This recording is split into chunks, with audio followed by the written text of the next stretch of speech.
फिलहाल थोड़ी देर में शादी है तुम दोनों की।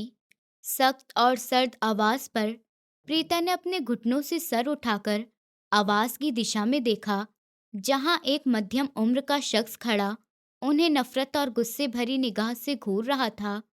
मैं ये शादी नहीं करूंगा। एक कोने में खड़ा नौजवान अचानक उखड़कर खड़ा हुआ था। शादी तो तुम दोनों को करनी पड़ेगी। शादी करोगे तो ही यहाँ से सरदार तुम दोनों को जाने देंगे, वरना तुम। सामने खड़े शख्स ने कड़वेपन से कहा, मेरी बात सुनिए, हमारे बीच कुछ नहीं हुआ। आप समझ क्यों नहीं रहे हैं? प्रीता ने कमजोरी की वजह से चकराता सर लिए खड़े होते लाचार होकर कहा, लड़की, हम कुछ नहीं जानते। जो हमने अपनी आंखों से देखा वो काफी था। अब शादी के लिए खुद को तैयार करो। वो आदमी उनकी एक न मानने को तैयार था। यही चाहती थी ना? तुम जैसी अमीरजादियों को न अपनी इज्जत की फिक्र होती है, न दूसरों की। उस आदमी के जाते ही शौर्य ने प्रीता के नजदीक आते उसके बाजू अपनी मजबूत पकड़ में जकड़ते उसे झंझोड़ते हुए सख्ती से कहा, पर मैंने ये सब जानबूझकर नहीं किया था।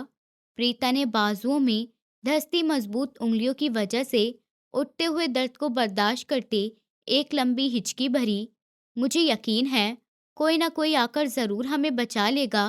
शौर्य को अपनी तरफ गुस्से भरी निगाह से यूं देखता पाकर उसने जैसे उसे उम्मीद का सहारा देना चाहा। ओ मैडम, होश में आओ। कोई नहीं आने वाला तुम्हें बचाने के लिए। आखिरी रास्ता यही बचा है कि शादी करके यहाँ से निकले।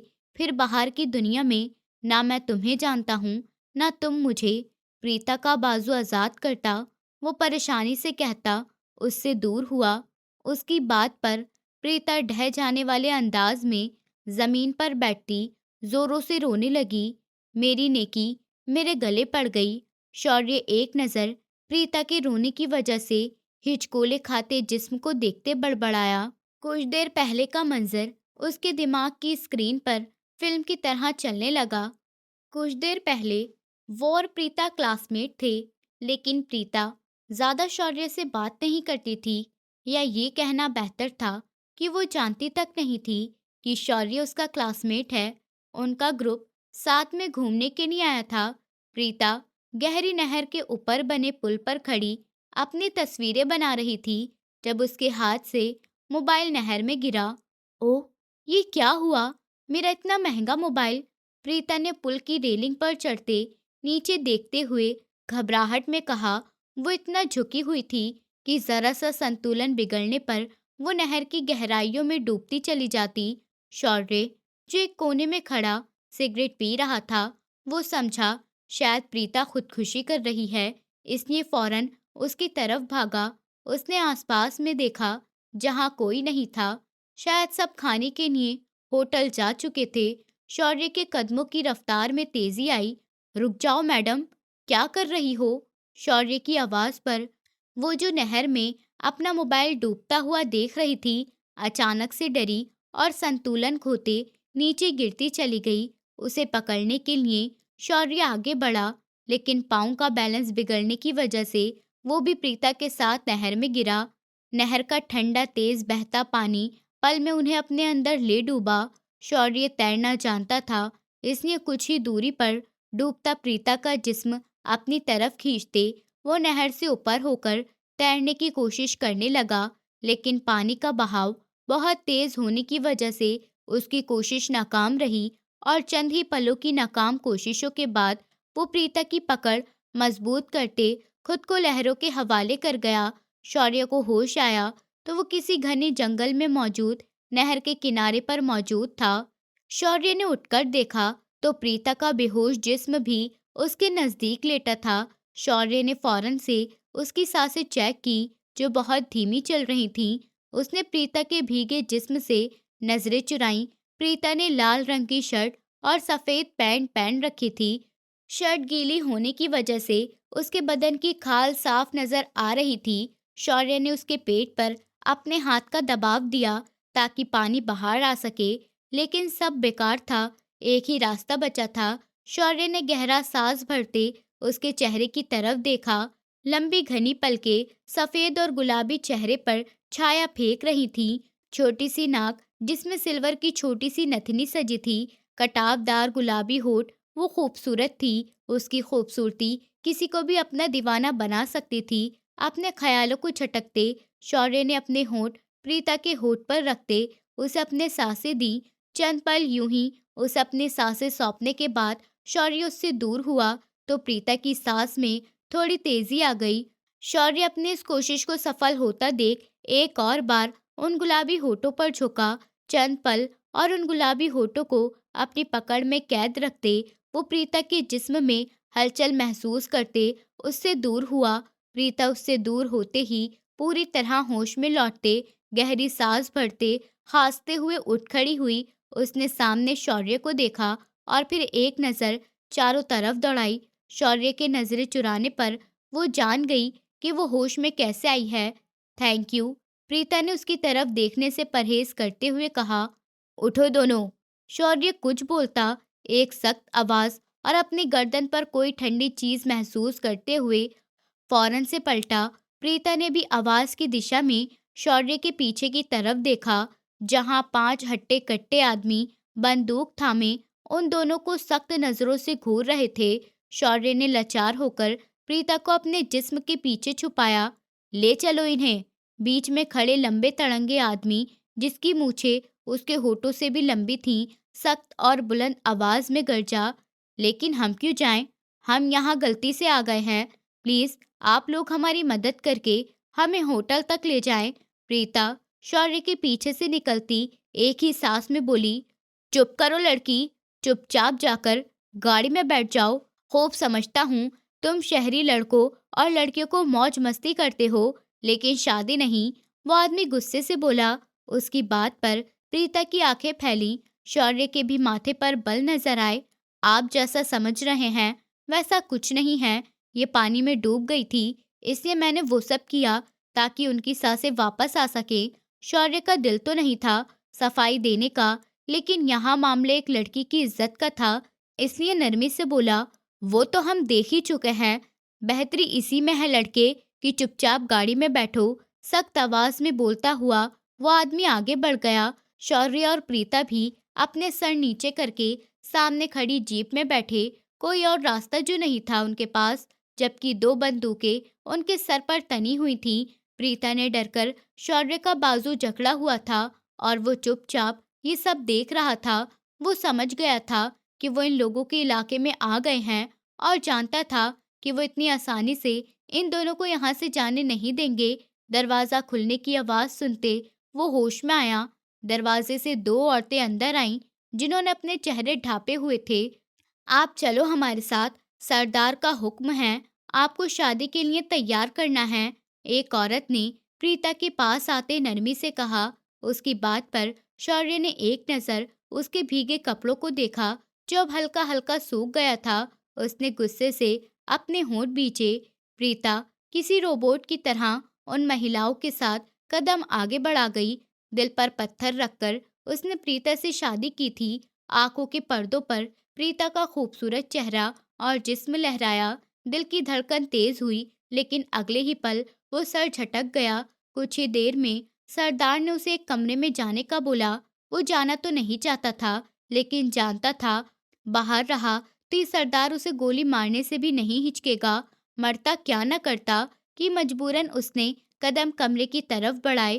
प्रीता पिछली हुई सारी घटनाओं की वजह से मानसिक और शारीरिक तौर पर थक गई थी। ऊपर से इतना भारी जोड़ा पहने उसकी कमर अकड़ चुकी थी। अपनी आंखें बंद करते तकिए पर सर टिकाकर वो चंद पल विचारों के सिलसिले में डूबी रहने के बाद नींद में डूब गई। शौर्य गहरा सांस लेकर हवा के हवाले करता कमरे में दाखिल हुआ। दाखिल होते ही जो मंजर उसने देखा, उसके होश उड़ से गए। सामने लाल रंग की फ्रॉक जो घुटनों तक आती थी, लाल रंग खुला पजामा पहने हुए, माथे पर माथा पट्टी बांधे, होठों को लाल रंग लगाए, वो हसीन मूरत की तरह बेड पर लेटी हुई थी। प्रीता को देखते ही एक जज्बात का तूफान था जो शौर्य के जिस्म में उतरा था। दरवाजा बंद करके एक के साथ उसने अपना कदम बेड के दूसरे कोने की तरफ बढ़ाए थे। कमरे में कोई सोफा नहीं था, जहाँ वो सो सकता। वो बेड के किनारे तक आता, प्रीता की तरफ पीठ करते हुए लेटा। अपने बराबर में एक नरम और नाजुक जिस्म की मीठी खुशबू उसके होश उड़ा रही थी। और ये सब्र तो तब टूटा जब प्रीता ने करवट बदलकर शौर्य की पीठ पर अपना सर रखा। कितना काबू करता खुद पर। पहलू में नाजुक हसीन जिस्म जिसको छूने का उसका पूरा हक था। जवान जिस्म की जरूरतें उसे सोने नहीं दे रही थी। उसने प्रीता की तरफ करवट बदल ली, अपना काबू खोते, प्रीता की गर्दन में अपना मुंह छुपाते, अपने गर्म होठों से उसकी गर्दन छूने लगा। अपनी गर्दन पर किसी का जलता हुआ छूना महसूस करते प्रीता ने अपनी आंखें जरा से खोली। खुद पर झुके शौर्य को देखते होश खोकर उसे कंधे से पकड़कर पीछे करना चाहा। शौर्य ने उसकी हलचल पर पीछे होते अपनी भूखी सी लाल होती आंखों से उसका चेहरा देखा। नजर उस लाल होठों पर गई तो जैसे गले में कांटे चुभने लगे। प्रीता के दोनों हाथ अपने एक हाथ में लेते हुए उसके होठों पर झुक गया। लंबे समय तक वो उसकी सांसों में अपनी सांसें मिलाता रहा। जब उसे लगा कि प्रीता सांस नहीं ले पा रही, तब उसके होठों को आजादी दी, उससे दूर हुआ। उसकी इस हिम्मत पर प्रीता की रंगत जलते तांबे की तरह लाल हुई। शौर्य शौर्य को फिर अपनी गर्दन पर झुकता देख वो होश खोने की हालत में उसे पुकार बैठी, छोड़ो मुझे, क्या कर रहे हो ये सब?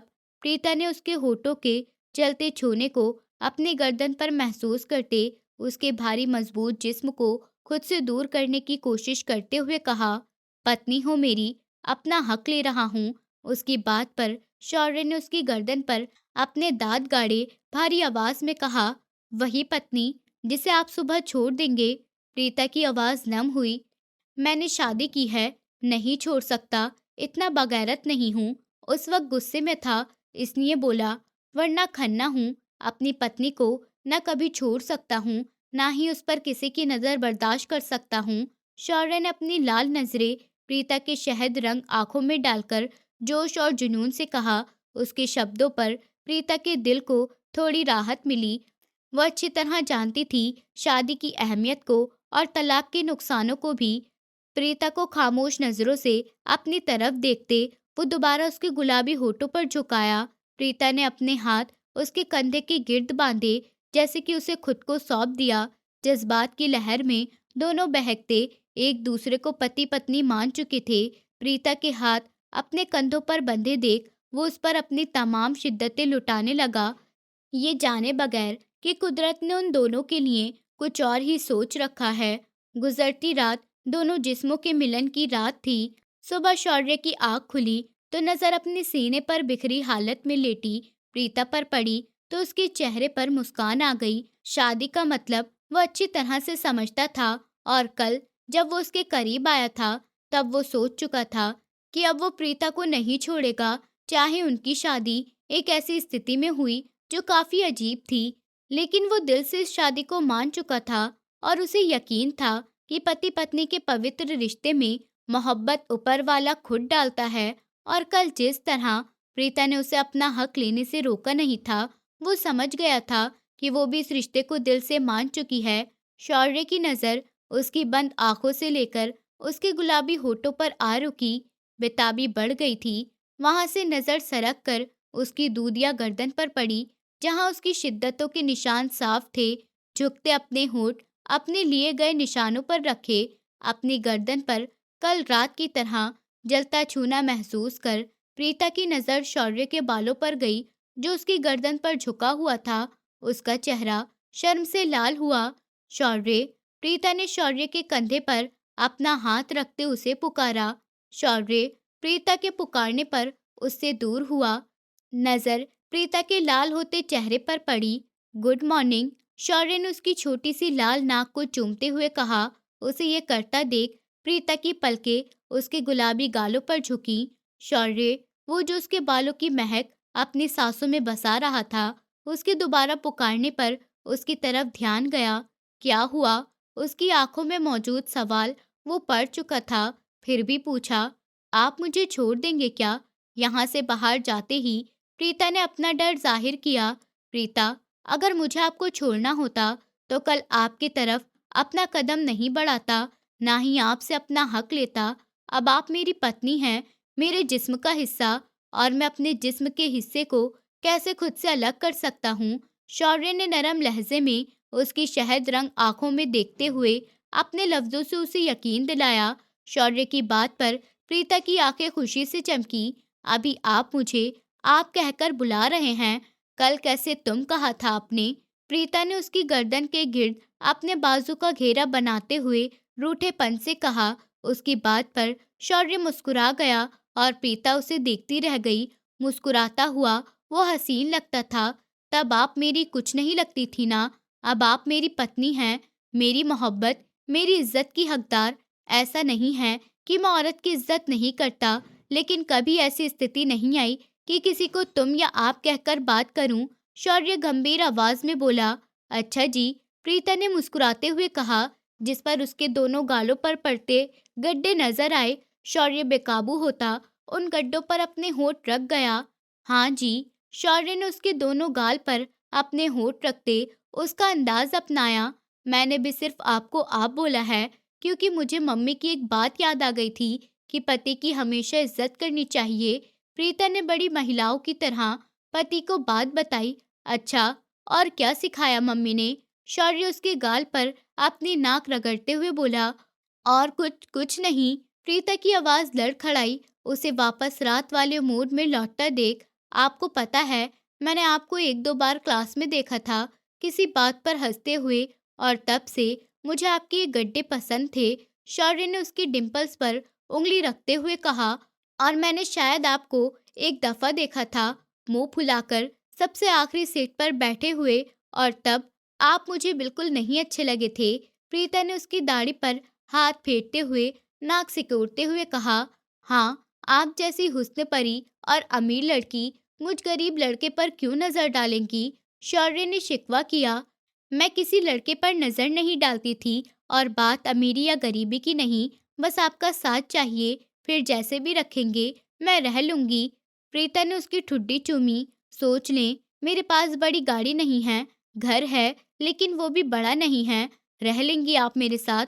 शौर्य उसकी इस प्यारी हरकत पर मुस्कुराते हुए बोला। बिल्कुल, बस आप होने चाहिए मेरे पास, फिर जहाँ जैसे रखेंगे रह लूंगी। बस शर्त ये है कि मेरा पति मेरे पास हो। प्रीता ने उसकी आंखों में देखते मजबूती से कहा।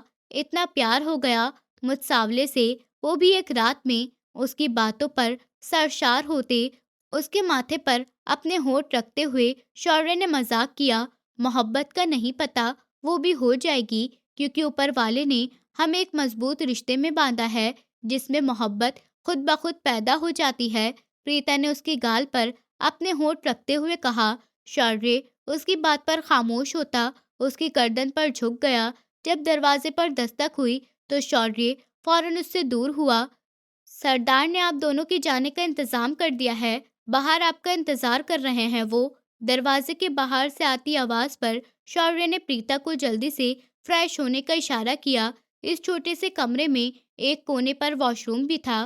प्रीता ने शौर्य की शर्ट पहनी हुई थी, वो फौरन से वॉशरूम की तरफ भागी। प्रीता की स्पीड देखकर शौर्य को हैरत हुई, लेकिन जब बात समझ में आई तो चेहरे पर मुस्कुराहट नजर आई। प्रीता बाहर निकली तो रात वाले कपड़ों में ही थी। वो अब से ज्यादा हसीन लग रही थी। वजह शायद ये थी कि उस पर शौर्य के प्यार का रंग चढ़ गया था। प्रीता ने शर्ट शौर्य की तरफ बढ़ाई, जिसने फौरन से शर्ट पहनी थी और प्रीता का हाथ थाम लिया। शौर्य, आप फ्रेश तो हो जाएं। प्रीता ने उसे दरवाजे की तरफ बढ़ते देखकर कहा। अभी पहले यहाँ से निकलते हैं, फिर फ्रेश हो जाऊंगा मैं। शौर्य का लहजा अब कुछ गंभीर था। वो प्रीता को लेकर बाहर निकला तो बाहर कोई भी नहीं था। शौर्य उसे लिए उस छोटे से घर से बाहर आया तो सामने ही उसे जीप नजर आई, जिसके साथ एक नौजवान खड़ा था। प्रीता, मुंह ढांपो अपना। शौर्य की आवाज पर प्रीता ने जोड़े के साथ ही दुपट्टा जो उसके गले में था फौरन से मुंह पर लिया। आ जाए, आपको छोड़ दूं। उस नौजवान के कहने पर शौर्य प्रीता को लेकर जीप में सवार हुआ। प्रीता, शौर्य, शौर्य के कान में फुसफुसाते हुए बोली। वो बिल्कुल शौर्य के बाजू से लगी बैठी थी। शौर्य ने सिर्फ हामी भरी। आपको अजीब नहीं लग रहा? जब ये लोग हमें लेकर आए थे तो कितने सारे थे, और अभी घर में भी कोई नहीं दिखा मुझे, और ये अकेला हमें ले जा रहा है। इसकी शक्ल देखें, ये तो मुझे पढ़ा लिखा और तमीज़दार बंदा लगता है। इनमें से नहीं लग रहा। वो जो प्रीता की बात बड़े ध्यान से सुन रहा था, तो उसकी आखिरी बात पर उसकी भौहें तन गईं। आपकी बेहतरी इसी में है पत्नी, कि आप मुझ पर अपनी नज़र रखें, इसको मत देखें। बाकी जो भी हो, हमारा कोई लेना देना नहीं इनसे। हम वापस जा रहे हैं, यही बहुत है। शौर्य की आवाज़ सख्त थी। मैंने कब उस पर नज़र रखी? प्रीता ने मुंह के अलग अलग भाव बनाते कहा। उनकी बातों पर जीप चलाते जिस्म के चेहरे पर मुस्कान खुली। कुछ ही देर में उनकी जीप उनके होटल के सामने थी। होटल का पता शौर्य ने बताया था। वो जैसे ही वहां पर उतरे, उनकी यूनिवर्सिटी के प्रोफेसर फौरन से उनकी तरफ बढ़े, जो कल से उनके गायब होने पर परेशान थे। प्रीता शौर्य का बाजू छोड़ चुकी थी। कहाँ गए थे तुम दोनों? प्रोफेसर ने चिंता से पूछा, जिस पर शौर्य ने अपनी और प्रीता की शादी को छुपाकर सब कुछ उनके सामने रखा। चलो शुक्र है कि आप दोनों वापस आ गए। अपने रूम में जाएं, फ्रेश हो जाएं। प्रोफेसर की बात पर प्रीता ने एक नज़र शौर्य पर डाली, जो एक कोने में खड़ा फोन पर बिजी हो गया। उसके पास फोन कैसे आया? ये सवाल उसके दिमाग में गूंजा, लेकिन नज़रअंदाज करती हुई वो अपने रूम की तरफ बढ़ गई। एक लंबी नींद से आनंद लेते वो फ्रेश होकर अपने रूम से निकली थी, ताकि शौर्य से मिल सके, लेकिन उसे तो उसके रूम का ही नहीं पता था। हेलो, शौर्य का रूम आपको पता है? प्रीता ने गलियारे से गुजरते यूनिवर्सिटी के एक लड़के से पूछा। शौर्य खन्ना की बात कर रही हैं आप? लड़के ने हैरानी से पूछा। जी, प्रीता ने एक शब्दी जवाब दिया। वो तो कब का चला गया। लड़के की बात पर उसके कदम डगमगाए, आंखों में बेचैनी छा गई। कहीं बाहर गए हैं क्या? उसने दिल में प्रार्थना की थी कि जवाब सकारात्मक हो। नहीं, वो यहाँ से चला गया है। लड़का बोलता हुआ आगे बढ़ गया। पीछे वो भागती हुई होटल रिसेप्शन तक आई। शौर्य खन्ना ने यहाँ से चेकआउट कब किया? धड़कते दिल से ये सवाल उसने पूछा। मैम, सुबह 10 बजे वो यहाँ से चले गए थे। रिसेप्शन पर मौजूद लड़की ने नरमी से जवाब दिया। उसकी बात पर उसे लगा वो सांस नहीं ले पाएगी। उसे तो उसका पता घर कुछ नहीं मालूम था, सिवाय नाम के। वो कहाँ ढूंढेगी उसे? फिर एक उम्मीद जागी कि प्रोफेसर को पता होगा। उसका पता यूनिवर्सिटी के डॉक्यूमेंट्स में लिखवाया तो होगा। वो भागती हुई बाहर की तरफ बढ़ी थी, जहाँ प्रोफेसर थे। सर, क्या आप मुझे शौर्य खन्ना का पता बता सकते हैं? उसकी आंखें नम आंसुओं से भरी हुई थीं। शौर्य, बेटा, उसका सही पता मुझे नहीं पता, पर वो चंडीगढ़ के किसी गांव से संबंध रखता है। प्रोफेसर जो जानते थे वो बता चुके थे। कैसे ढूंढूंगी मैं? कैसे जा सकते हैं मुझे छोड़कर? मेरे जिस्म पर अपनी छाप छोड़कर वो मुझे अकेला कर कर कैसे जा सकते हैं? मैं सबको क्या जवाब दूंगी? सारी बातें झूठी निकली। सब धोखा था, सब धोखा। और मैं सच मान बैठी, अपना आप लुटा बैठी। वो जबान से कुछ नहीं बोल रही थी, बस खामोश आंखों से प्रोफेसर का चेहरा देख रही थी, लेकिन सीने में मौजूद दिल तड़प उठा था, चीखें मार रहा था। मोटी मोटी शहद रंग आंखों से बारिश की बूंदों की तरह आंसू बह निकले थे। सच ही तो था, जिस औरत का पति उसे छोड़ जाए, वो 1000 लोगों की मौजूदगी में भी अकेली होती है। वो वो मुझे छोड़कर चला गया।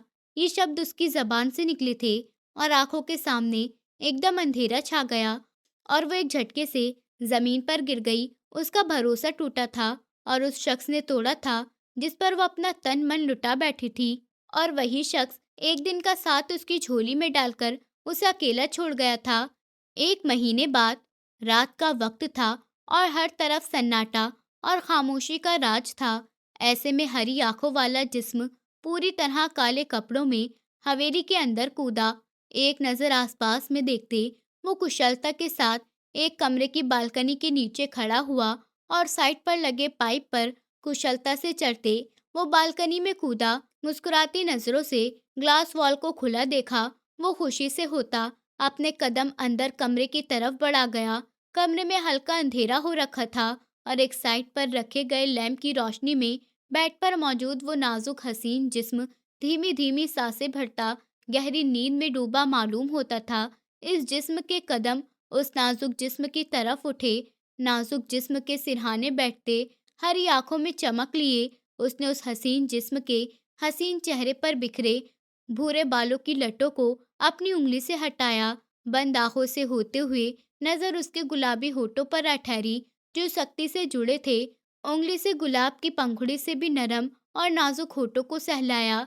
गले में कांटे से उग गए इन होठों को पीने के लिए दिल ने बहुत बुरी तरह उकसाया। खुद पर नियंत्रण करते हुए लालच से लाल होती हरी आंखें समेत उसकी गर्दन में झुकाया। एक गहरा सांस भरते उस सुंदर जिस्म की रूह को ताजगी देने वाली खुशबू अपने जिस्म में उतारी। अपने जलते होठ उसकी गर्दन पर रखे, उसके जिस्म के मीठे छूने से खुद के जिस्म में फैली बेचैनी को दूर करने की कोशिश करने लगा। नजदीक मौजूद जिस्म की नींद बहुत पक्की थी, या तो वो सोने का नाटक कर रही थी। इस कदर गहरी नींद बिना दवा के आना हैरानी वाली बात थी। उसने अपना सर उसकी गर्दन से निकालते अपनी हरी आंखों से साइड टेबल पर रखी चीज को देखा, तो उसकी आंखों में सख्ती और गुस्से का प्रभाव उभरा। उसने स्लीपिंग पिल्स का पैकेट उठाकर अपनी मुट्ठी में बींचा, एक सख्त नजर प्रीता के सोए जिस्म पर डाली।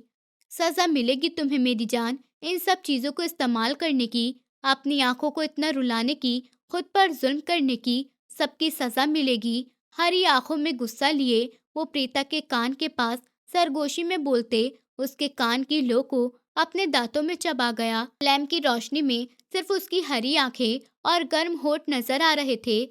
अपनी जेब में रखे मोबाइल पर मैसेज की आवाज सुनते वो प्रीता से दूर हुआ। प्रीता के माथे पर अपने होठ रखते हुए एक गहरी नजर उसके जिस्म पर डालते। जितनी खामोशी से कमरे में दाखिल हुआ था, इतनी ही खामोशी से कमरे से निकला। बालकनी में खड़े होते एक आखिरी नजर उस नरम और नाजुक जिस्म पर डाली, और फिर जिस तरह आया था उसी तरह उस हवेली से निकलता चला गया। प्रीता ने अपनी आंखें खोलकर सामने दीवार पर लगी घड़ी की तरफ देखा, जहां दोपहर के 3 बज रहे थे। मैं इतनी देर तक सोती रही। प्रीता जल्दी से उठ बैठी, लेकिन कमरे में फैली जानी पहचानी खुशबू महसूस कर गई। उसका दिल जोरों से धड़का। एकदम उसे अपने गर्दन पर होठ पर किसी के छूने का एहसास हुआ, जैसे किसी ने बहुत जोश से उसके होठों और गर्दन पर अपना छूना छोड़ा है। दिल की धड़कन हद से बढ़ गई। शौर्य, ये खुशबू, ये छूना, ये तो जाना पहचाना था। क्या वो आया था? प्रीता ने धड़कते दिल से कमरे में नजर दौड़ाते हुए सोचा। वो यहाँ कैसा आएगा प्रीता? वो तुम्हें छोड़ गया है, क्यों नहीं समझती ये बात? और वो तो जानता भी नहीं कि तुम रहती कहाँ हो। वो यहाँ नहीं आ सकता। प्रीता खुद से बड़बड़ाती हुई और अपना वहम समझती वॉशरूम की तरफ बढ़ गई कि एकदम उसे चक्कर सा आया। कल से जोरों से उसे चक्कर आ रहे थे, इसलिए वो कमरे से बाहर नहीं निकली। प्रीता ने कुर्सी का सहारा लिया। जब नॉर्मल हुई तो अलमारी से अपने लिए एक कपड़े लेती वो वॉशरूम की तरफ बढ़ गई। कुछ देर बाद वो फ्रेश होकर वॉशरूम से निकली थी। आईने के पास आते उसने एक नज़र अपने उदास से चेहरे पर डाली। वो हर वक्त तैयार रहती थी, चेहरे पर एक खुशी की झलक होती थी, लेकिन अब आंखों के लाल पपोटे इस बात को साबित कर रहे थे कि वो रोती रही है। आंखों के नीचे काले घेरे, छोटी सी नाक और गुलाबी भरे भरे होठ। नाक में छोटी सी सिल्वर रंग की बाली जिसमें एक छोटा सा पत्थर भी लगा हुआ था। गहरे हरे रंग की फ्रॉक, भीगे बाल किसी उदास गुड़िया की तरह थी। आंखों में काजल लगाकर अपने सूजे पपोटों को छुपाया और हल्का सा फाउंडेशन लेकर अपने चेहरे पर लगाकर होठों पर लिप बाम लगाया। इतने में ही वो हसीन लग रही थी। ये सब भी उसने अपनी माँ की नज़रों से बचने के लिए किया था, वरना उसकी माँ एक पल न लगाती उसकी आंखों का हाल जानने में। प्रीता ने बेड पर रखा दुपट्टा उठाकर अच्छे से अपने सीने से लपेट लिया। अपने पेट पर हाथ रखते ही उसकी आंखें नम हुई थीं। ममता का एहसास रगों में भर सा गया। चंद पल यूं ही होठ दबाते उस एहसास को महसूस करने के बाद वो दरवाजे की तरफ बढ़ गई। दूर अंधेरे कमरे में बैठा वो जिस्म जो कब से प्रीता की एक एक हरकत देख रहा था, प्रीता की इस हरकत पर चौंका। अगर जो वो सोच रहा था ऐसा कुछ था, तो वो बहुत बड़ी तबाही लाने वाला था। हरी आंखें पल में लाल हुई थीं। जब प्रीता को बाहर जाता देख उसने जल्दी से अपनी सफ़ेद उंगलियां मोबाइल पर चलाई थीं। अंदाज में बेचैनी साफ थी। जल्दी से कॉल मिलाकर फ़ोन कान से लगाया, लेकिन आगे से मोबाइल बंद होने पर उसने गुस्से से अपना मोबाइल दीवार पर दे मारा। गर्म होठों पर अपनी मुट्ठी जमाए वो क्रोधित सा था। लाउंज में आते ही प्रीता की नज़र सोफे पर बैठे नाना और माँ पर पड़ी। उन दोनों को बातों में व्यस्त देख वो होठ दबाते उनके सामने सोफे पर बैठ गई। क्या बातें हो रही हैं? अपने लहजे को खुशगवार बनाए वो होठों पर जबरदस्त मुस्कान सजाए पूछा। 1 महीने पहले वो इस घटना के बाद शहर नहीं रुकी थी, हवेली वापस लौट आई थी। इस 1 महीने में उसने लाख कोशिशों और मेहनत के साथ अपनी कहानी को खुद तक सीमित रखा था। अपने ऊपर गुजरती मुसीबत से किसी को परिचित नहीं रखा था, सिवाय एक से। ऋतिक उसके मामा का बेटा था, जिसने उसे हर बात सच बता रखी थी। माँ कम उम्र में ही विधवा होकर अपने मायके आ बसी थी। उसने अपना पूरा बचपन और अब जवानी अपने नाना और मामू की मोहब्बत भरे घेरे में गुजारी थी। उसकी ननिहाल ने कभी उसे किसी चीज की कमी नहीं होने दी थी, और अब वो उन सबको अपनी वजह से परेशान या दुनिया के सामने शर्मिंदा नहीं देख सकती थी। इसी वजह अपने गम को खुद तक सीमित रखते वो अंदर ही अंदर खत्म हो रही थी। ऋतिक की शादी का सिर्फ आज का दिन बचा है और कोई भी काम पूरा नहीं। दूसरा, उस लड़के को भी जरा ख्याल नहीं। किचन से आती उसकी मामी हाथ में मौजूद चाय की ट्रे टेबल पर रखकर बोली। प्रीता मुस्कुरा दी। किसने कहा? मुझे ख्याल नहीं। अभी आपकी होने वाली बहू को उनकी शादी का जोड़ा देकर आ रहा हूँ। हवेली में दाखिल होता ऋतिक अपने बजते फोन को नजरअंदाज करता प्रीता के बराबर में बैठता मजाक से बोला, तो प्रीता ने खामोश नजर उस पर डालते मामी के हाथ से चाय का कप थामा। मेहरबानी आपकी। नाना का लहजा तंज भरा था। ऋतिक बेशर्मी से मुस्कुरा गया। मैं शहर जाना चाहती हूँ नाना, पढ़ाई का बहुत नुकसान हो गया। ट्रिप के फौरन बाद मैं हॉस्टल ठहरने के बजाय ऋतिक की शादी की वजह हवेली चली आई थी। इसकी शादी के फौरन बाद शहर चली जाऊंगी। चाय के कप पर नजर जमाए वो गंभीरता से बोली। उसकी तबीयत दिन ब दिन बदल रही थी और वो नहीं चाहती थी माँ या हवेली का कोई भी सदस्य उठ पे होने वाली शारीरिक बदलाव महसूस करे। थोड़ा वक्त और गुजार लेती। माँ को दिन ब दिन उसकी मुरझाई रंगत को देखते चिंता ने घेर लिया। जाने दे बुआ, यूं ही हवेली बैठी रही तो इन लाखों का नुकसान हो जाएगा जो उसकी डिग्री पर हमने खर्च किए हैं, ऋतिक ने मजाक में कहा। प्रीता ने आंखें सुकेड़ कर उसकी तरफ देखा। लाखों क्या, हम अपनी नातिन पर करोड़ों खर्च करने को तैयार हैं। किसी को कोई समस्या है तो हमसे सवाल जवाब करे। हमेशा की तरह नाना फौरन उसकी हिमायत में बोले, तो प्रीता उनकी इस कदर मोहब्बत पर दिल से मुस्कुराई। मेरी हिम्मत जो मैं नाना नातिन के बीच में कुछ बोलूं, ऋतिक ने हाथ खड़े करते कहते माहौल को खुशगवार किया।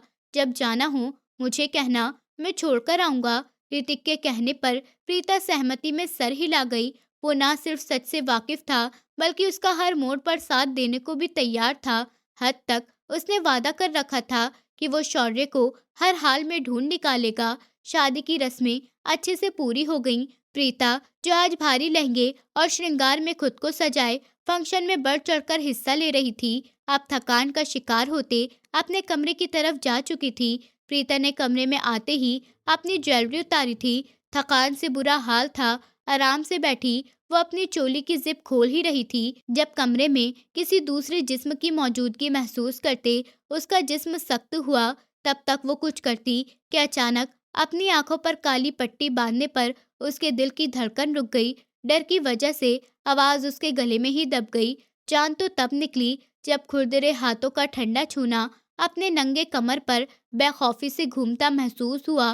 प्रीता ने तेजी से छटपटाते दूर होना चाहा, लेकिन नाकाम रही। उस जिस्म ने उसके पेट के गिर्द नरमी से अपना हाथ रखा था, जबकि एक हाथ बाजू पर रखते वहां अपनी पकड़ सख्त करते प्रीता को अपने शिकंजे में जकड़ लिया था और अपने जलते होठ प्रीता की गर्दन पर रखे। डर से प्रीता की आंखों से आंसू बहते उसके गाल को भिगोने लगे। कोई गैर मर्द उस पर हावी उसके जिस्म पर अपना छूना छोड़ रहा था। अपनी इज्जत के लुट जाने का डर उसकी रगों में दौड़ते खून को जमाने लगा। मैं हूँ, ये आवाज कानों के पर्दों से टकराती। ये आवाज तो जानी पहचानी थी। इस आवाज को तो वो भूल ही नहीं सकती थी। इस आवाज में की गई उसके कानों में प्यार भरी फुसफुसाहटें वो कैसे भुला सकती थी। शौर्य, लड़खड़ाते होठों से लड़खड़ाती आवाज में शब्द निकले। शौर्य उसकी आवाज में छुपी तड़प महसूस करते उसकी गर्दन पर अपने दांत गड़ाए थे। प्रीता ने निचला होठ दांतों तले दबाते सिसकी रोकने की कोशिश की। शौर्य उसके कंधों से शर्ट खिसकाकर वहां अपने होंठ रखे। प्रीता अब की बार अपनी सिसकी रोक न सकी। इसे छूने, इस घेरे को महसूस करते आंसू में तेजी आ गई। शौर्य ने उसे पलटकर अपने सीने से लगाया। आप कहाँ थे? मुझे छोड़ गए आप? पलटकर देखा तक नहीं मुझे। कहाँ गए थे? शौर्य की शर्ट अपनी मुट्ठियों में जकड़े वो बहुत गुस्से से अपनी शिकायतें कर रही थी।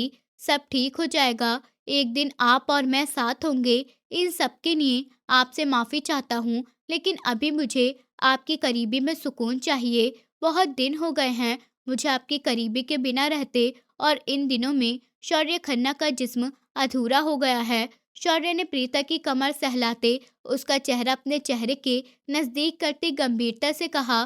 प्रीता ने फौरन से अपना हाथ बढ़ाते अपनी आंखों पर लगी पट्टी उतारनी चाहिए, लेकिन शौर्य ने उसके हाथ अपने जकड़ में जकड़ लिए। मुझे देखना है आपको, प्रीता ने लाचार होकर कहा। तो शौर्य ने कोई जवाब दिए बिना उसके गुलाबी होठों को अपनी पकड़ में लिया। नरमी से उन पर अपना छूना छोड़ते वो प्रीता को बौखलाने पर मजबूर कर गया। इतने दिन वो दूर रहा था। प्रीता उससे शिकवा करना चाहती थी, लेकिन वो उसे अपने करीबी में बहका रहा था, मदहोश कर रहा था। प्रीता के होठों को आज़ादी देते उसे अपने बाजुओं में भर गया। बेड पर आराम से प्रीता को लिटाते वो उस पर किसी काली घटा की तरह छाया उसे गर्दन पर अपना छूना छोड़ रहा था। और प्रीता सारी शिकायतें भूलते अपने आपा उसके हवाले कर गई थी, ये जाने बगैर कि ये जालिम इंसान उसकी झोली में साथ की रात डालकर उसे फिर से अकेलेपन की जलती आग में झोंक देगा। शौर्य ने कमरे की सारी लाइट्स बंद करते उसकी आंखों से पट्टी हटाई।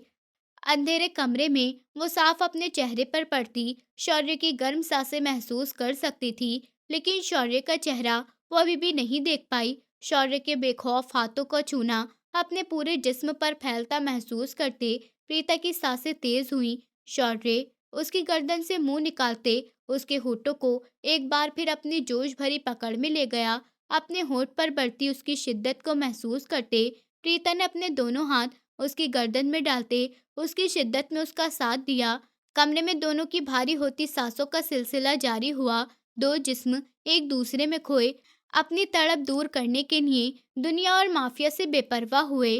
अपने कंधे पर बिखरी हालत में लेटी प्रीता को देखते शौर्य ने एक लंबी सांस ली। सूरज की पहली किरण जमीन तक पहुंचने ही वाली थी। प्रीता के माथे पर अपने होठ रखे वो जानता था अब जो वो करने जा रहा है उससे जिस्म को और तकलीफ देगा, लेकिन ये सब करना बहुत जरूरी था। लिहाफ के अंदर से ही अपना हाथ उसने प्रीता के पेट पर रखा। एक अजीब सा एहसास ने उसे घेर लिया। आंखें फौरन नम हुई। वो अपने ऊपर कंट्रोल करता उठा था, लेकिन अपने बाजुओं को प्रीता के हाथ में देखकर वो रुका। वो नींद में भी उसे अपनी पकड़ में लिए हुए थी। आराम से अपना बाजू प्रीता की पकड़ से निकालते वो अपनी शर्ट पहनते आखिरी नजर प्रीता के सोए जिस्म पर डालते अपने ऊपर कंट्रोल करता खिड़की के पास गया। दिल था जो कह रहा था कि इस जिस्म को अपने पास रख ले, कहीं ऐसी जगह वो प्रीता को लेकर चला जाए जहाँ कोई भी ना हो, लेकिन फर्ज और हालात उसे लाचार कर चुके थे।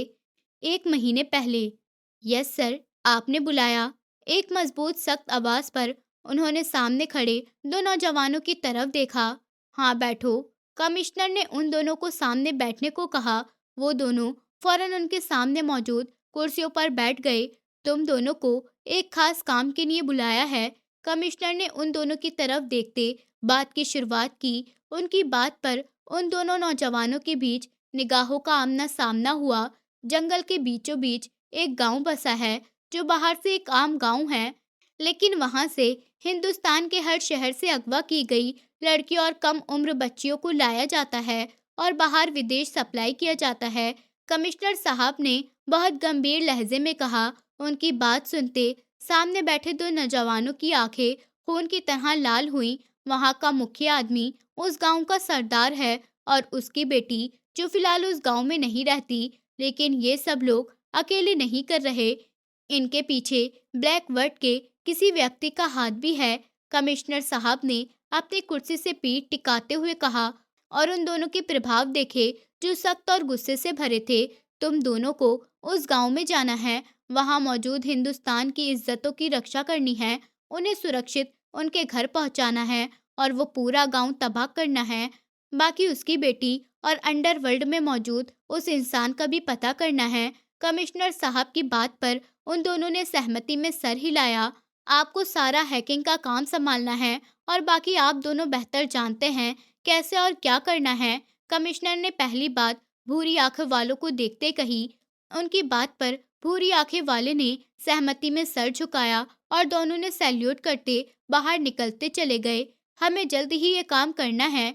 हरी आंखों वाला नौजवान भूरी आंखों वाले नौजवान से बात करता हुआ, जिसने सहमति में सर हिलाते उसकी बात का जवाब दिया। वो एक बेहतरीन अधिकारी था जिसके कई रूप थे और हर रूप में वो अपने विरोधियों को कांपने पर मजबूर करता था। जिसकी हरी आंखों में छाई गंभीरता की और दुश्मन के सामने होने पर आने वाली क्रोध से दुश्मन की रूह तक कांप जाती थी। शौर्य खन्ना, अमीर घराने से संबंध रखने वाला नौजवान, जिसकी हरी सर्द आंखें किसी का भी दिल चुरा सकती थी। खड़ी मगरूर नाक चौड़ी, जो लाल व्यायाम किए हुए मजबूत जिस्म और ऊपर से आंखों में गंभीरता, गौरा रंग नक्श वो बला का हसीन था। जबकि दूसरी भूरी आंखों वाला मर्द ऋतिक चौधरी था, चौधरी खानदान का इकलौता वारिस, जिसने अपनी असल पहचान अपने घर वालों तक से छुपा रखी थी। बाहर से वो बिजनेसमैन था, लेकिन हकीकत में बेहतरीन हैकर था। शौर्य ने एक नज़र आईने में नजर आते अपने प्रतिबिंब को देखा। सफेद रंगत को सांवली रंगत में बदल दिया गया था और हरी आंखों को काले लेंस में, ब्लैक रंग की शर्ट और ब्लैक ही पैंट पे तैयार सांवली रंगत में भी वो खूबसूरत लग रहा था। चेहरे पर हल्की हल्की दाढ़ी उसे और आकर्षक बना रही थी। प्लान के अनुसार काम करते आज वो यूनिवर्सिटी जा रहा था, जहां से वो एक छात्र की हैसियत से बनारस जा रहा था।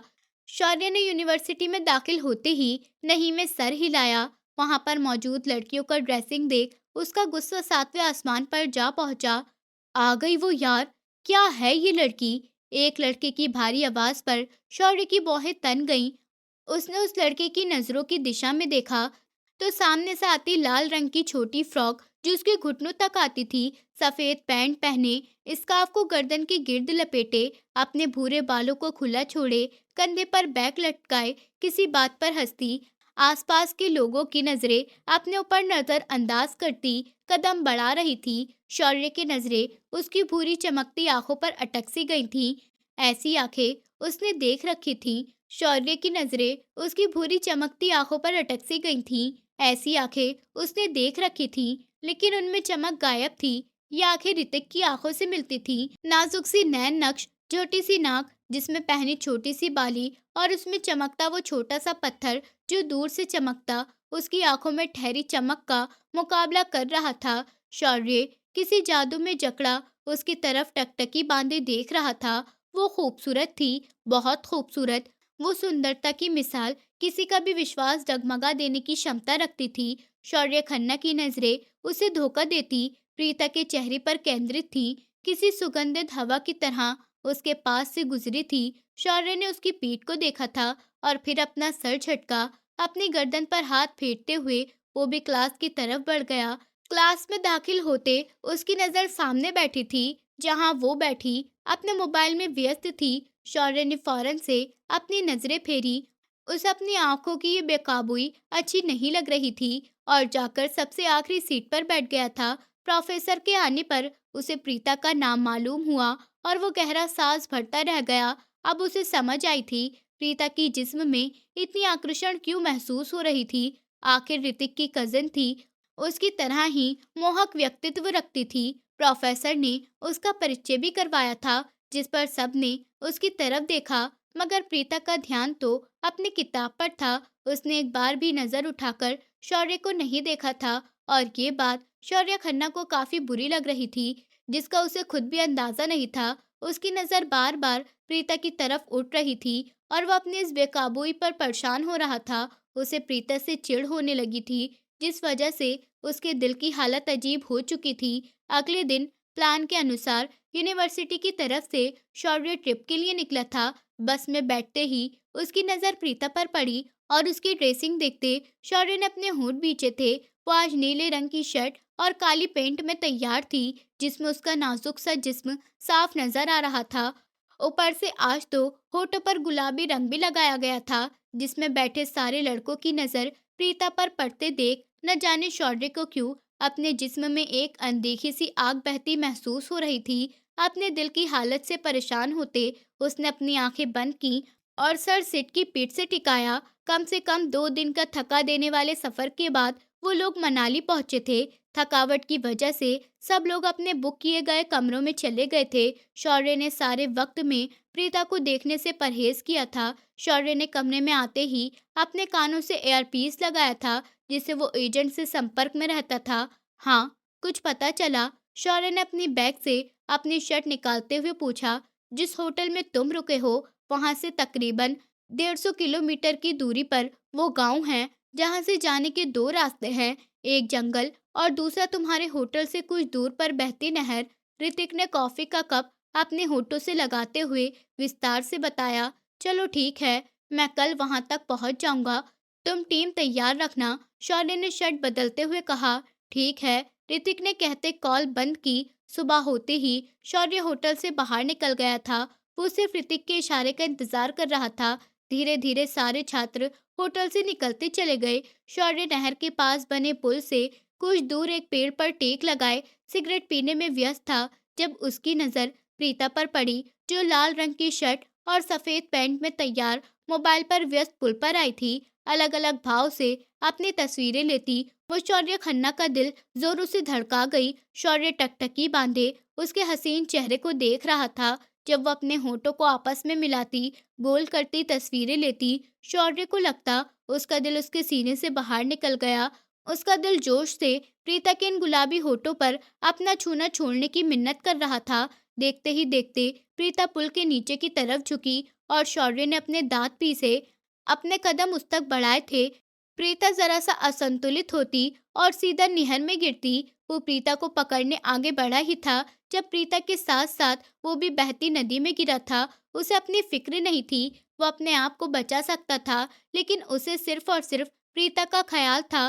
प्रीता के डूबते जिस्म को जल्दी से उसने अपने मजबूत बाजू में भरा था और उसके लिए एक तरफ को तैरा था, लेकिन तेज बहते पानी के बहाव की वजह से वो भी होश खो बैठा। उसे जब होश आया तो किसी जंगल के किनारे पर था। आंखें खोलते ही उसने प्रीता को तलाशा था, जिससे कुछ दूर ही बेहोश मिली थी। उसकी धीमी सांसें महसूस करते शौर्य के दिल की धड़कन भी रुकी थी। वो जो आज तक कभी डरा नहीं था, सामने पड़ी बेहोश लड़की जिसको जानते हुए उसे कुछ दिन हुए थे, उसकी धीमी सांसें उसे डर महसूस करवा गई। शौर्य ने जल्दी से उसे अपनी सांसें दी थी, जिसकी वजह से वो होश में आई थी। और फिर उन्हें इन्हीं गांव के लोगों ने पकड़ लिया, जिनका सफाया करने शौर्य यहाँ आया था। उन आदमियों की प्रीता पर पड़ती गंदी नजरें वो महसूस करता सहन करता रह गया।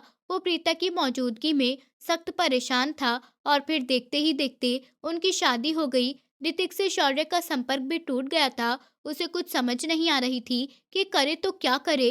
प्रीता से शादी करके एक अजीब सा सुकून उसे अपनी रगों पर उतरता महसूस हुआ था।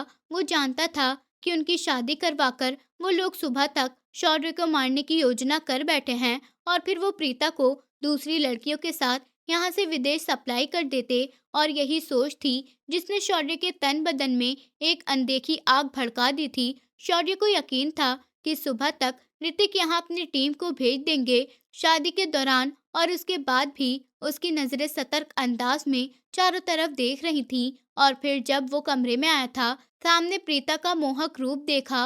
वो मजबूत मर्द अपना कंट्रोल खो बैठा। इस रिश्ते को मानते वो प्रीता से अपना हक ले बैठा था। सुबह कमरे के बाहर आने वाले शख्स को वो पहचान गया था। वो उन्हीं की टीम का सदस्य था। इसका मतलब था यहाँ की हर चीज अब उनके हाथ में थी। वो जानता था अभी थोड़ी देर बाद यहाँ का मंजर बदला जाएगा। सबसे पहले प्रीता को सुरक्षित जगह पर पहुंचाना था। वो जल्दी से वहां से प्रीता को लेकर होटल आया और उसे वहीं सुरक्षित छोड़कर वापस अपनी जगह आया था, जहां ऋतिक भी मौजूद था। क्या अपडेट है? शौर्य ने ऋतिक से कहा, जो ब्लैक टी शर्ट और ब्लैक जीन्स पहने वहां खड़ा था। हम जब यहाँ पर आए तो कोई भी नहीं था, सिर्फ ये औरतें ही यहाँ पर मौजूद थीं। ऋतिक ने गंभीरता से एक तरफ इशारा करते हुए कहा, जहाँ 5-6 औरतें खड़ी थीं। यहाँ नहीं है वो, मुझे अच्छी तरह पता है कहाँ है, शौर्य ने कहते अपने कदम आगे बढ़ाए। थोड़ी दूर पहुंचकर वो जमीन पर बैठा था। ऋतिक ने गंभीरता से उसकी तरफ देखा, जिसने अपने हाथों से मिट्टी हटाई और फिर एक छोटा सा दरवाजा नजर आया। ऋतिक ने अपनी टीम को तैयार रहने का आदेश दिया। जब एक एक करते वो सब उस दरवाजे से अंदर जाते, वहां मौजूद सारे दुश्मनों को उन्होंने हरा दिया था। ऋतिक की नजर एक तरफ गई जहां पर जेल जैसा एक कमरा बना था। ऋतिक फौरन उस तरफ बढ़ा था जहां पर कई मासूम लड़कियां और बच्चियों को रस्सी की मदद से बांधकर रखा गया था। ऋतिक ने जल्दी से उनको आजाद करवाया, जो आंखों में शुक्रिया लिए अपने रक्षकों को देख रही थीं, जिनकी वजह से आज उनकी इज्जत खराब होने से बच गई थी। सारे आदमियों को पकड़ लिया गया था। वो लोग विजयी होकर यहाँ से निकले थे। अब इस सरदार का क्या करना है? शौर्य ने अपनी शर्ट ठीक करते हुए पूछा। क्या करना है? रखो इसे, कुछ न कुछ तो बताएगा। ऋतिक ने एक नज़र उन सबको देखते हुए कहा, जिनको अधिकारी पकड़कर ले जा रहे थे। मुझे कुछ बताना है तुझे। शौर्य ने ऋतिक के खूबसूरत चेहरे की तरफ देखते हुए कहा। वो नहीं जानता था कि ऋतिक उसके और प्रीता की शादी पर क्या रिएक्शन देगा। जानता हूँ सब, बेहतर यही है कि अब रिश्ते को निभाओ। प्रीता बहुत अच्छी है और मुझे उसके लिए तुम बेहतर लगे। ऋतिक ने अपनी दाढ़ी पर हाथ फेरते हुए कहा। उसकी बात पर शौर्य हंस पड़ा। तुझे कैसे पता चल जाता है सब? शौर्य के पूछने पर ऋतिक ने अपनी भूरी आंखें उसकी लेंस लगी आंखों में डाली। ऋतिक चौधरी अपने आप से जुड़े रिश्तों की पल पल की खबर रखता है। ऋतिक का लहजा गंभीर था। फिलहाल तुम अपने होने वाली पत्नी की पल पल की खबर रखो। सुनने में आया है मोहब्बत की शादी है। शौर्य के मजाक पर ऋतिक आकर्षक ढंग से मुस्कुराया। तुम्हें आज शाम ही अमेरिका के लिए निकलना है। अब प्रीता को कैसे संभालना है ये तुम जानो। ऋतिक ने अपने सर को झटककर शौर्य के सर पर बम फोड़ा। मगर क्यों? शौर्य ने गंभीरता से प्रीता के बारे में सोचते हुए पूछा। क्योंकि इस सरदार की बेटी अमेरिका में है, जिसे तुम्हें यहाँ हिंदुस्तान लाना है और उससे अंडरवर्ल्ड में मौजूद उस इंसान के बारे में भी पता करना है जो हमारी आंखों से छुपा है। एजेंट ने कहते साथ अपने कदम गाड़ी की तरफ बढ़ाए। वक्त नहीं है, 3 बजे की फ्लाइट है तुम्हारी। ऋतिक ने गाड़ी में बैठते तेज आवाज में कहा था। शौर्य ने एक नजर अपने हाथ पे बंधी घड़ी की तरफ देखा, जहां 2 बज रहे थे। वो बुरी तरह अपने होठ चबा गया। ऐसा पहले कभी नहीं हुआ था कि वो अपने किसी काम पर जाने की वजह से क्यों परेशान हुआ हो। लेकिन बात यहाँ पर प्रीता की थी। उसके साथ एक और जिस्म जुड़ चुका था, लेकिन फर्ज हमेशा पहले रहता है। और फिर शौर्य खन्ना प्रीता को अपने रंग बिरंगे सपनों को छोड़ गया और वो बेचारी उसके जाने के बाद अंदर ही अंदर मरती चली गई। तकरीबन 1 महीने बाद शौर्य ने हिंदुस्तान की जमीन पर कदम रखा, लेकिन वो अकेला नहीं था। उसके साथ एक और जिस्म था और वो जिस्म था मोना का। वो सरदार की बेटी थी। शौर्य ने उसे ऐसे अपने जाल में फंसाया कि वो शौर्य के जिस्म को नजरअंदाज ही ना कर सकी। शौर्य के दिल ने जो उससे हिंदुस्तान वापस आने का इंतजार किया था, ताकि वो अपनी जान से अजीज से मिल सके, जिसके बिना वो अधूरा था। वो रात की खामोशी में अपनी असली शख्सियत के साथ प्रीता से मिलने आया था। उसके पास बैठकर उसके जिस्म को महसूस करते उसके तड़पते दिल को सुकून मिला था। प्रीता के कमरे में उसने एक कैमरा लगा दिया था, जिसे वो प्रीता की हर एक हरकत पर नजर रख रहा था। फिर जब प्रीता अपने पेट पर हाथ रखते रोई थी, शौर्य के माथे पर बल पड़े थे। जब वो सोच रहा था अगर ऐसा कुछ था तो ऋतिक को नहीं छोड़ने वाला था। उसने ऋतिक को फोन मिलाया, लेकिन वो बंद जा रहा था। अगले दिन जब ऋतिक ने फोन उठाया और शौर्य के शक पर सच की मोहर लगाई, तब उस मजबूत मर्द की आंखों से अपनी पत्नी के लिए, अपनी औलाद के लिए आंसू बह निकले। वो नहीं रोक सका था खुद को प्रीता से मिलने के लिए, इसलिए वो अपना रूप बदलते प्रीता से मिलने आया था। 1 महीने बाद उसे एक साथ की रात नसीब हुई थी, जिसमें वो अपने ऊपर कंट्रोल नहीं कर सका। जानता था प्रीता उसके बाद टूट जाएगी, बिखर जाएगी, लेकिन अपने दिल का क्या करता। फिलहाल प्रीता ने बंद बंद आंखें खोली, लेकिन खाली बेड देख वो तेजी से उठ बैठी। सारी नींद उड़ सी गई। वो फिर यहाँ नहीं था। शौर्य, प्रीता ने हिचकी लेते उसका नाम लिया। भूरी आंखें पल में भीगी। वो फौरन से अपनी जगह से उठी थी। वॉशरूम, ड्रेसिंग, हर जगह उसने देख लिया था, लेकिन शौर्य कहीं नहीं था। फिर छोड़ गए? फिर क्यों? आखिर क्यों तकलीफ दे रहे हो इतनी मुझे? मेरा ख्याल नहीं तो कम से कम अपनी औलाद का तो ख्याल कर लें। प्रीता अपने बालों को दोनों मुट्ठियों में जकड़े चीखती घुटनों के बल जमीन पर बैठी। फिर मुझे छोड़ गए, फिर मेरे जिस्म पर अपनी छाप छोड़कर आप फिर मुझे अकेला कर गए शौर्य। ऊपर वाले के लिए आ जाए मेरे पास, या मुझे अपने पास बुला लें। मेरे लिए नहीं तो अपनी औलाद के लिए। मैं नहीं रह सकती आपके बिना। जोरों से रोते तकलीफ और दर्द से थकी दुनिया में शौर्य से बात कर रही थी, और ये सब मंजर अपनी स्क्रीन पर देखता शौर्य अपनी लाल होती हरी आंखें बंद कर गया था। अपनी मोहब्बत, अपनी पत्नी को इस तरह तकलीफ में देखना, जब वो ममता के नाजुक चरणों से गुजर रही हो, कितना दर्दनाक होता है। ये कोई शौर्य खन्ना से पूछता। उसकी नजरें बेचैनी से प्रीता के जिस्म पर थीं। वो अब ठंडे फर्श पर सिकुड़ कर लेटी, हिचकियों से रोती, बिना आवाज उसका नाम किसी दीवाने की तरह जप रही थी। शौर्य की आंखों में नमी की एक लकीर ऊपर आई। हाथ स्क्रीन की तरफ बढ़ाते उसने उंगलियों के पोरों से स्क्रीन पर नजर आते प्रीता को छुआ। उसी पल एक आंसू धोखा देते उसके गाल से सफर करता उसकी दाढ़ी में समा गया। गाड़ी रोको, जल्दी गाड़ी रोको। प्रीता के अचानक चीखने पर ड्राइवर ने फौरन से ब्रेक लगाया। ऋतिक, जो उसके साथ मौजूद उसे शहर हॉस्टल छोड़ने जा रहा था, उसके यूं चीखने पर हैरान सा होता प्रीता की तरफ ध्यान दिया, जो कुछ भी सोचे समझे बिना गाड़ी का दरवाजा खोले बाहर निकली। ऋतिक भी परेशानी की हालत उसके पीछे दौड़ा, लेकिन सामने नजर आता मंजर देख उसका दिल किया या तो अपना सिर किसी दीवार पर दे मारे, या फिर सामने मौजूद व्यक्ति का। प्रीता का दिल सर पर दौड़ रहा था, दिगड़े सांसों के साथ भागती उस तक आई थी। शौर्य, प्रीता ने गहरा सांस भरते कुछ कदम की दूरी पर रुकते वो लड़खड़ाती आवाज में उसे पुकारा। शौर्य, जो मोना को साथ शॉपिंग के लिए लाया था, अभी गाड़ी में बैठने ही लगा था, जब अपनी पीठ से उभरती आवाज पर वो थमा था। जोश से अपने पीछे उस जिस्म के ना होने की कामना की। अपनी आंखें बंद कर उसने खुद को तैयार किया, क्योंकि अगर प्रीता पीछे खड़ी होती तो जो वो करता वो शायद ही प्रीता सहन कर पाती। शौर्य हल्के से पलटा, और प्रीता वो कांपते जिस्म के साथ नम आंखें और होठों पर मुस्कुराहट लिए उसकी तरफ बिना पलके झपकाए देखती गई। हल्के से अपना कदम आगे बढ़ाती उसके नजदीक आई थी, और शौर्य खन्ना का दिल स्थिर हुआ था। वो अपनी सांस तक रोक गया। लेंस लगी आंखों में सामने मौजूद जिस्म को देखते तड़प, मोहब्बत, क्या क्या ना उभरा था।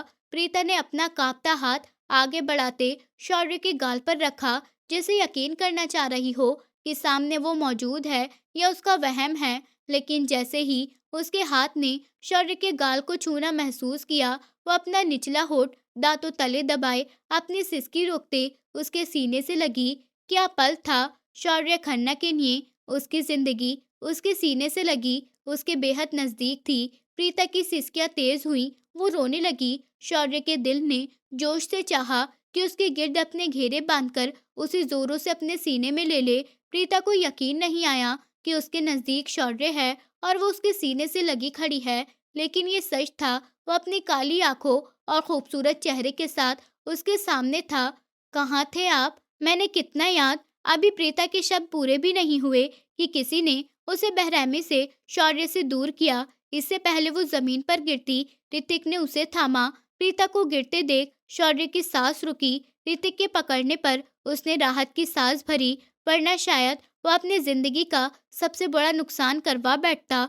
उसने अपनी मुट्ठी भींची, मोना की तरफ देखा, जो खा जाने वाली नजरों से प्रीता को देख रही थी। उसका दिल चाहा था कि अभी मोना को जान से मार डालता, जिसने प्रीता को धक्का दिया था। लड़की, तुम्हारी हिम्मत भी कैसे हुई मेरे मंगेतर के गले लगने की? मोना आगे बढ़ते प्रीता को थप्पड़ मारने के लिए हाथ उठा गई, जबकि ऋतिक ने बहुत सख्ती से उसका हाथ दबोचे झटक दिया। गलती से भी ये गलती मत करना, वरना इस गलती की माफी तुम्हें नहीं मिलेगी। ऋतिक ने उंगली उठाए गरजा था।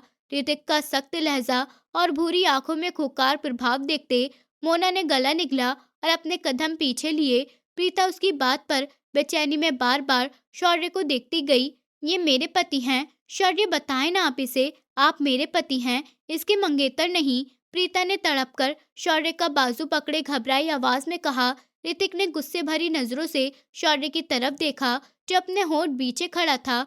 उसने एक भी नजर प्रीता के चेहरे पर नहीं डाली। शौर्य, बोले ना।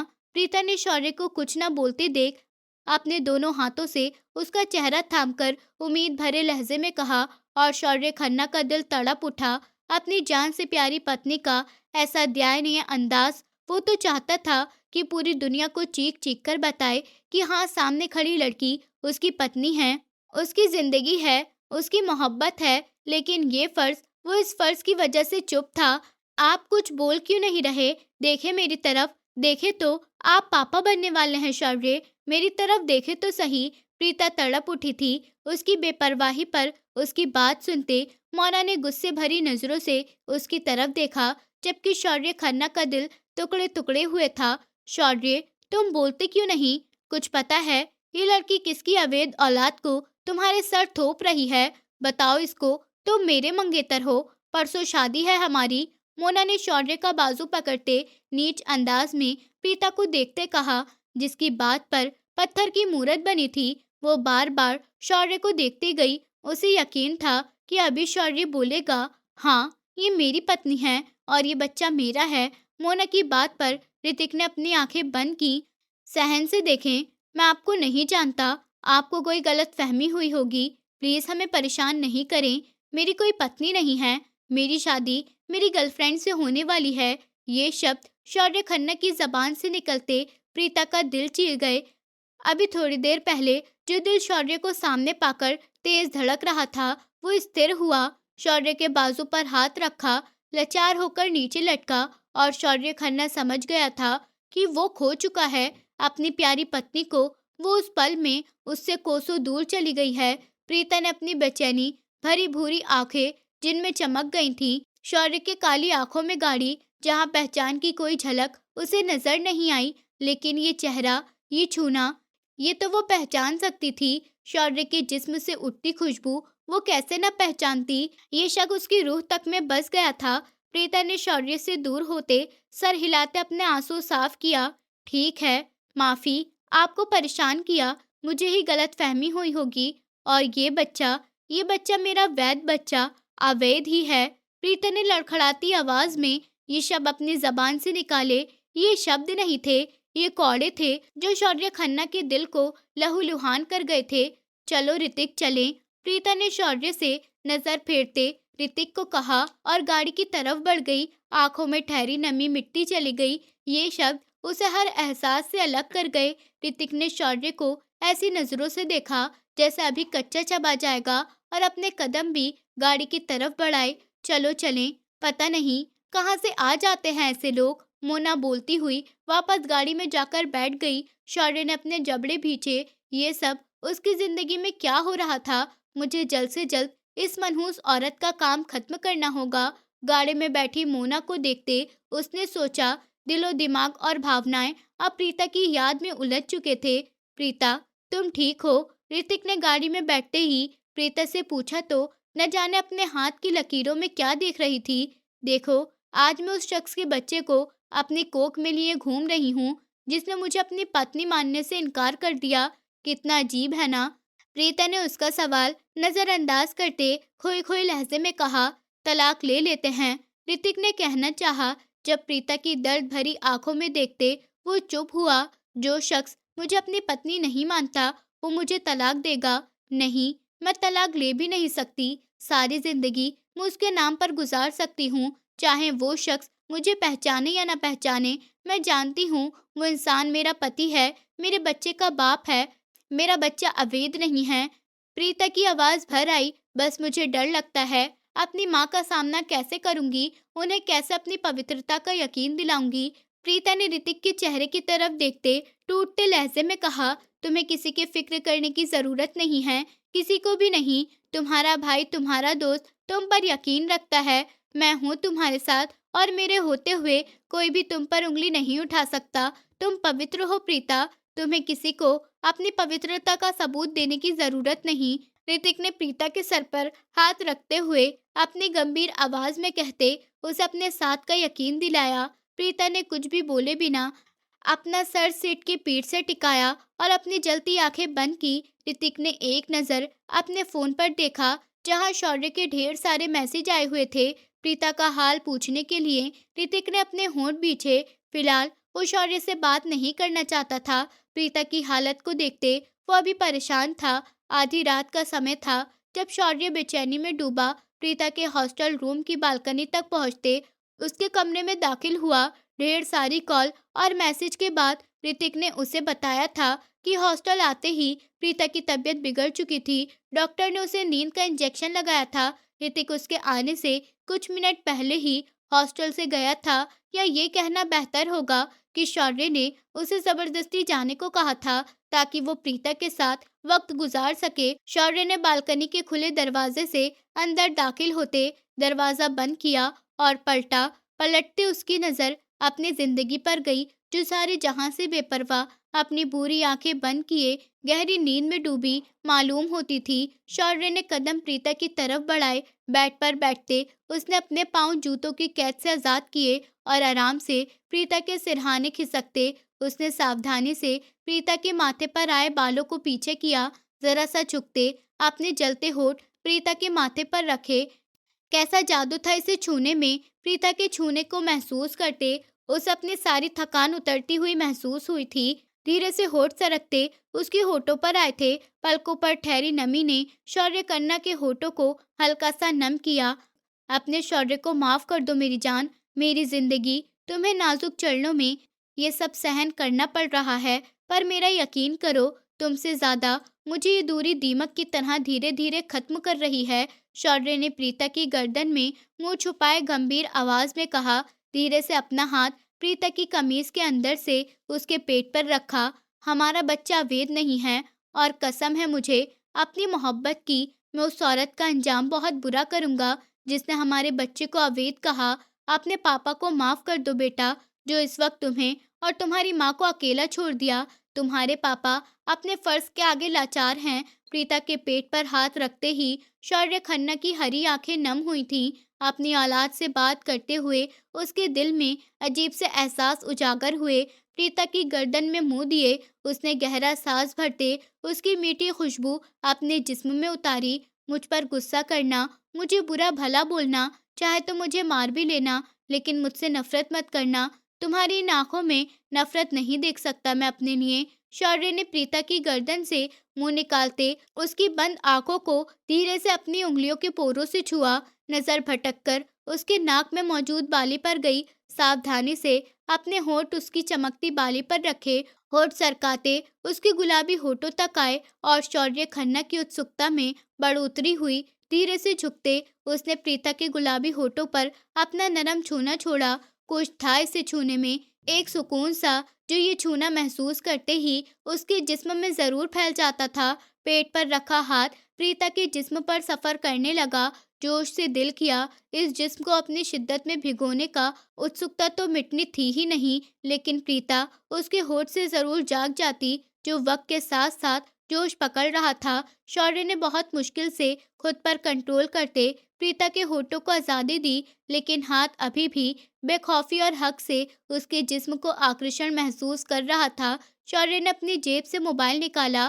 धीरे से होठ प्रीता के होठ पे रखते उसने ये पल कैमरे की आंखों में सुरक्षित किया। कभी प्रीता के गाल पर, कभी उसकी नाक पर और कभी उसकी गर्दन पर अपने होठ रखते उसने पल मोबाइल में सुरक्षित किए। तस्वीरें लेने के बाद धीरे से झुककर उसके पेट पर अपने होठ रखे और प्रीता की गर्दन में मुंह दिया। अपनी आंखें बंद की। उसे सुकून सिर्फ प्रीता के करीब होने पर ही मिलता था।